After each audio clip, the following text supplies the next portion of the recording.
My dad didn't mean to leave the line open. I'd called from my grandmother's kitchen about a small piece of paperwork when the rustle of his jacket came through, followed by my mother's voice and then his, clear as day. She's a burden. Always has been. I froze, hands still on the drawer I'd been searching. They laughed, discussing plans I was never meant to hear, plans centered around the house my grandmother left me. I didn't interrupt. I didn't call back. I stayed quiet, but only long enough to decide exactly how this story would end. Growing up, I learned early that love in our house came with conditions. Our place sat on a narrow street in a working-class suburb outside the city. Peeling paint, thin walls, a kitchen table that rocked no matter how many times my dad wedged cardboard under a leg. Harold and Marilyn called it home, but it never felt like one. Every argument, every slammed cabinet, every reminder of what they'd sacrificed sunk into the floorboards like smoke. "You think we have money to burn?" my dad would snap whenever I needed something for school. "Be grateful we keep a roof over your head." I was, or I tried to be. But every Friday afternoon, I'd watch the clock until I could escape to Grandma Lorraine's house across town. A quiet street, a wide porch, and a garden that always smelled faintly of lavender and warm soil. She'd meet me at the door with a hug that didn't tighten when I breathed, asking about my week as if the answer mattered. Her home felt like air after being underwater. In that house, I learned gentleness wasn't weakness. I learned silence didn't have to be sharp. She taught me to plant flowers, to budget, to build a life brick by brick instead of resenting the world for not handing one over. "You're capable, Annabelle," she'd say. "Don't let anyone convince you otherwise." When she passed unexpectedly, the grief hollowed me out. The reading of her will shook everyone else. She left me the house, a fully paid property worth close to $900,000, and left my parents a small cash amount they burned through in weeks.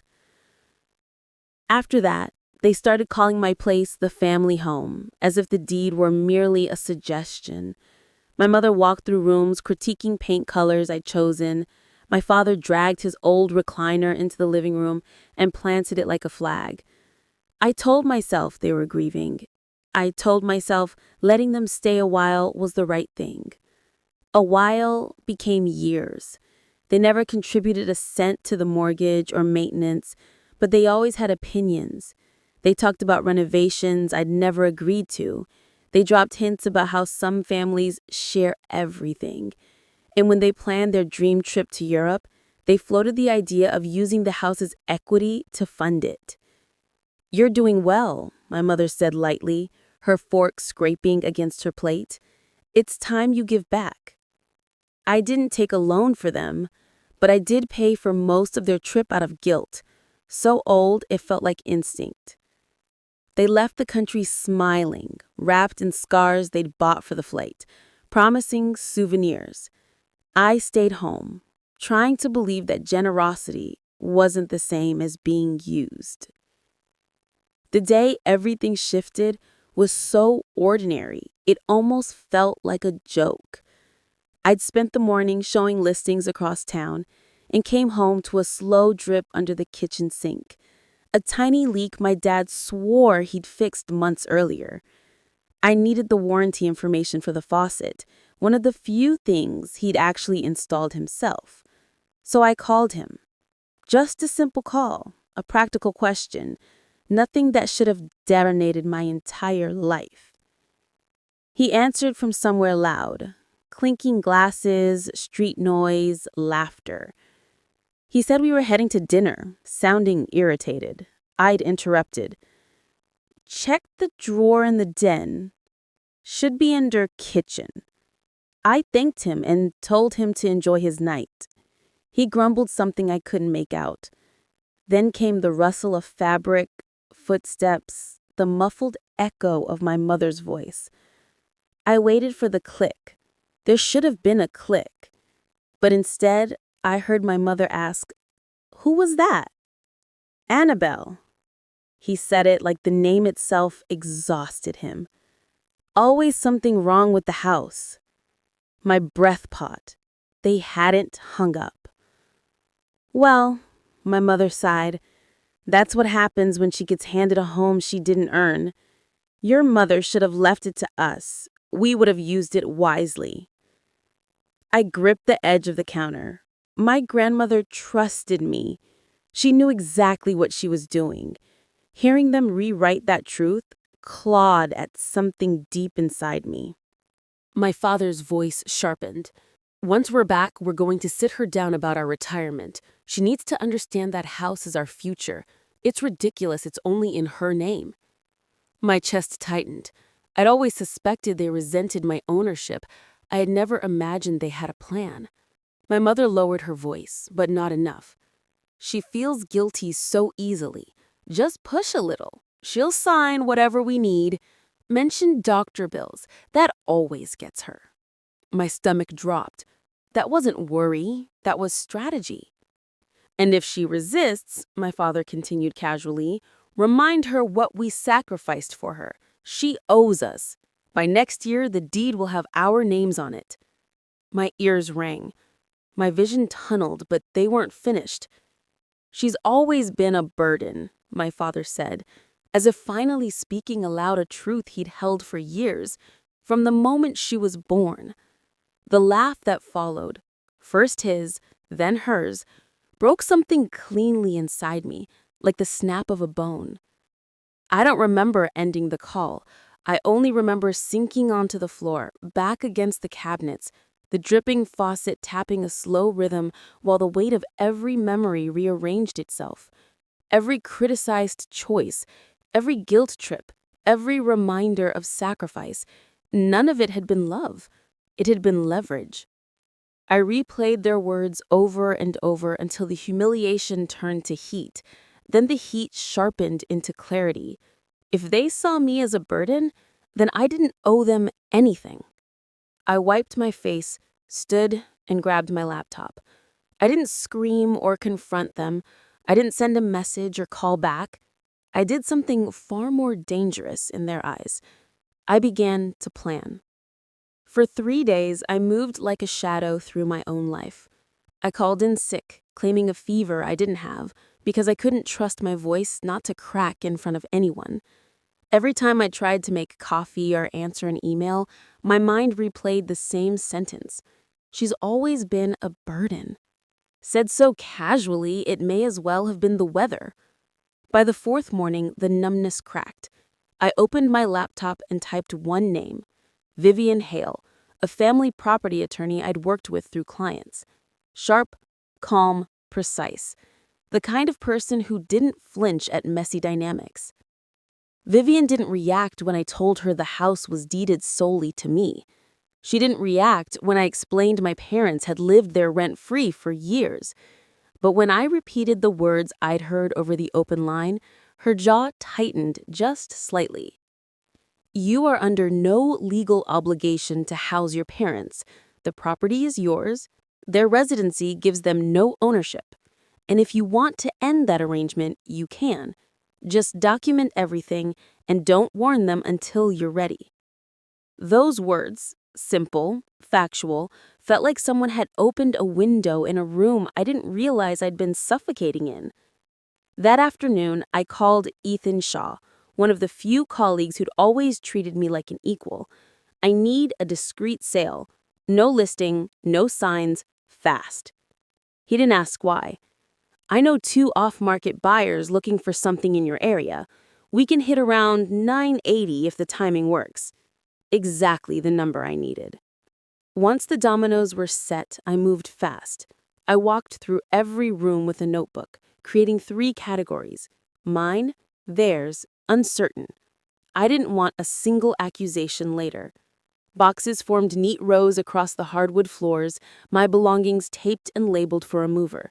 Theirs stacked separately with a plan already forming in my mind. I rented a storage unit under their names and paid 6 months up front.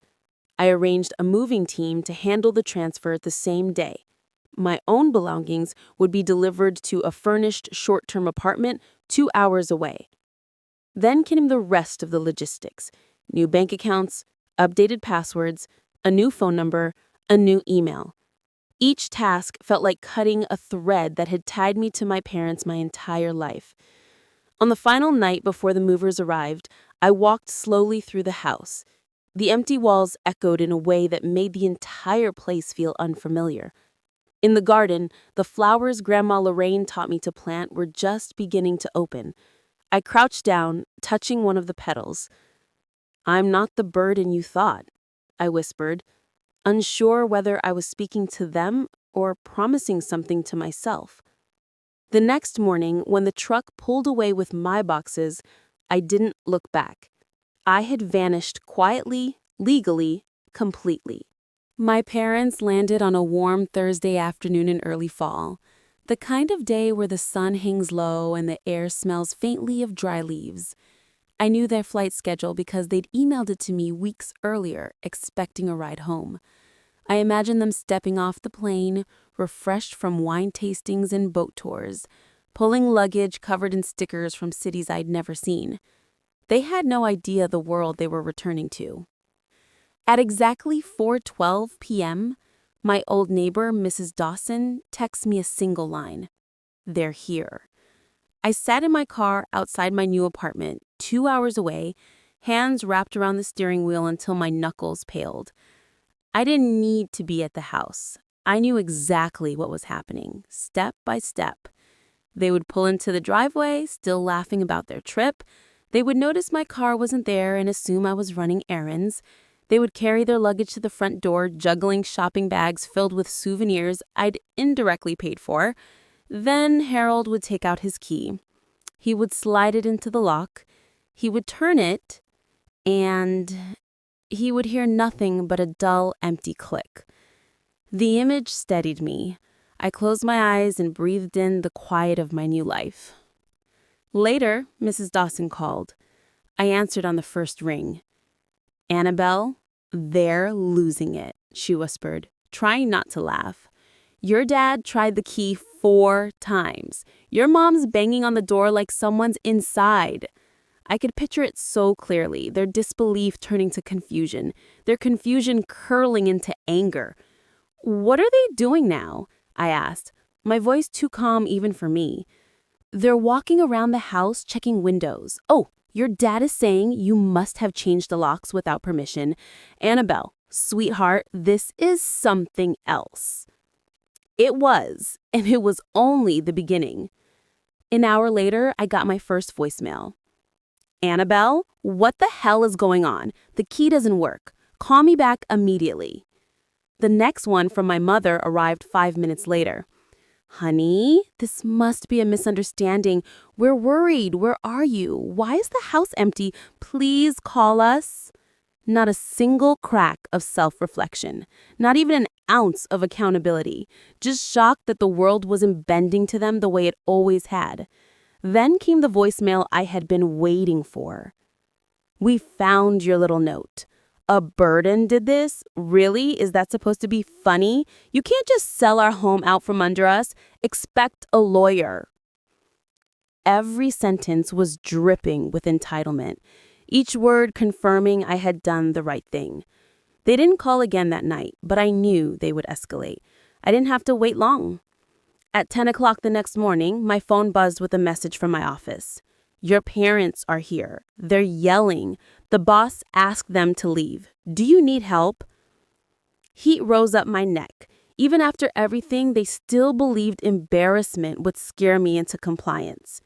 I called the office to apologize, and my boss said gently, "Take all the time you need, Annabelle. They won't be allowed back in." It was the first time someone outside my grandmother had fully taken my side. That evening, my new number, shared with almost no one, rang. I almost didn't pick up, but curiosity tugged at me. "Tomorrow," my father's voice said, clipped and simmering with restrained anger. 10 o'clock. Maple Street Cafe. If you don't show up, we're going to your workplace again and we won't be polite." He hung up before I could respond. My pulse thudded in my ears, but fear didn't come. Something colder did. A clarity I hadn't felt since hearing that open call. This time, I would show up as their daughter. I would show up as the woman who had finally learned how to protect herself. The next morning, I arrived at the cafe 15 minutes late on purpose. The place was busy. Espresso machines hissing, silverware clinking, low conversations weaving together. A public space, a safe space. Harold and Marilyn sat in a corner booth. My mother looked smaller than I remembered. My father looked angrier. Both stiffened when they saw me. "You finally decided to show up?" my father snapped. I set my phone on the table, deliberately letting the gesture speak for itself. "I'm here, but I won't be shouted at. Say what you came to say." "What did you do to our home?" my mother burst out, her voice trembling. "Why would you sell it without telling us we lived there?" "It was never your home," I said quietly. "You lived there because I allowed it, and you repaid that by planning to take it." My father leaned forward. "We were discussing our future. You completely misunderstood." Before he could finish, I tapped my phone screen. Their voices poured out. The recording filled the corner booth. "She's a burden. Once she signs the house over, we're set. Use guilt. She falls for that. She owes us." My mother's hand flew to her mouth. My father's face drained of color, then flushed a deep red. "How dare you record us?" "I called you," I cut in. "You forgot to hang up.